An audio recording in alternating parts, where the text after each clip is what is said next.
in the heart of Philippine folklore. There sings a bird so beautiful its feathers shimmer like rainbows. And its song, it can heal even the gravest illness. They call it Ibong Adarna.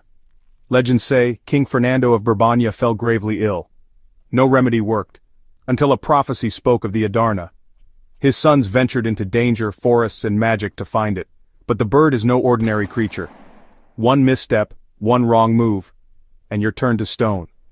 To catch the Adarna is to risk your life, but to hear its song is to be reborn.